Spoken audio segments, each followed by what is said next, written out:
وعلى آله وصحبه أجمعين. May praise be to Allah, the creator of the worlds, and peace and blessings be upon his prophet Muhammad sallallahu alaihi wasallam, the head of all messengers, upon his family and all his companions. Allah subhanahu wa ta'ala says in the Holy Quran, ادعوا إلى سبيل ربك بالحكمة والموعظة الحسنة وجادلهم بالتي هي أحسن إن ربك هو أعلم بمن زل عن سبيله وهو أعلم بالمهتدين. Invite to the way of your Lord with wisdom and good concept, and argue with them in the best of manner.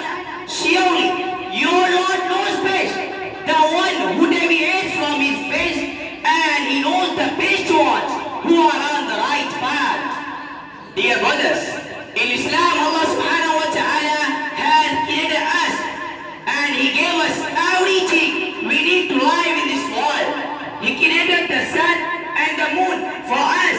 He created the sky and the earth for our use. He brought about the whole universe for us. But do we ever think why Allah subhanahu wa ta'ala has given us? For what purpose? He created the mankind.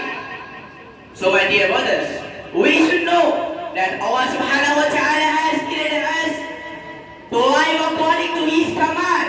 Therefore, Allah subhanahu wa ta'ala sent down prophet and messenger from the beginning. So all the prophet and messenger guided mankind to the path of Allah. Allah subhanahu wa ta'ala sent down 124,000 prophets to mankind at various times and places. The first messenger of Allah was Sayyidina Adam, peace be upon him, while the last messenger was Sayyidina Muhammad sallallahu alayhi wa sallam. Our prophet, Allah bless him and give him peace, was given the perfect leader of Islam, and Allah subhanahu wa ta'ala finalized the prophethood upon him.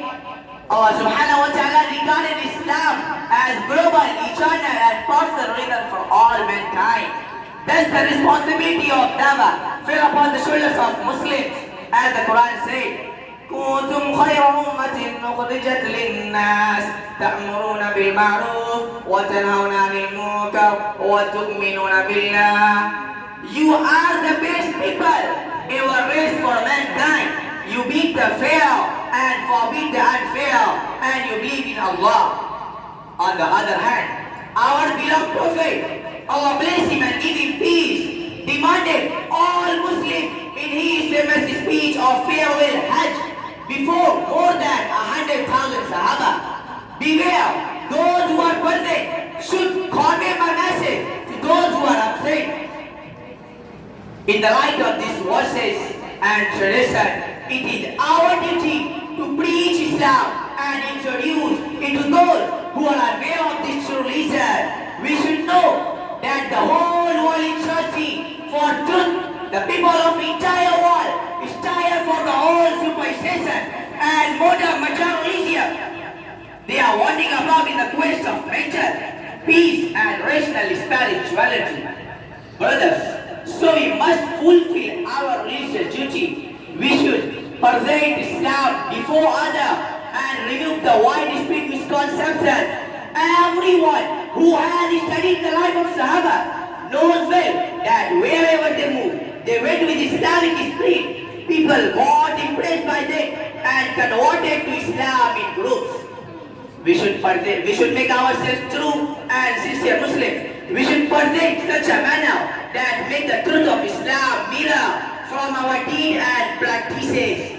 But it is pity that there are great number of Muslims who do not represent Islam by their moral and actions. Rather, they harm Islam by their behavior. We have to approach such a people and then to remind them of their duty toward humanity and love. Here I will conclude my talk at the verses of Quran.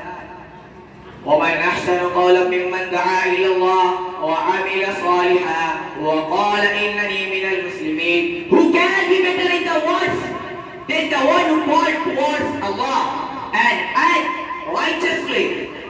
I am one of those who submit themselves to Allah. Wa akhiru da'wana alhamdulillahi rabbil alamin.